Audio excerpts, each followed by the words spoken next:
To install a 2.5-inch drive backplane, align the backplane with the storage cage and the connector on the system board. Press the backplane into position until it is seated in the connector.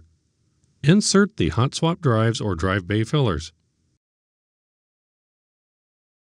Reinstall the compute node cover.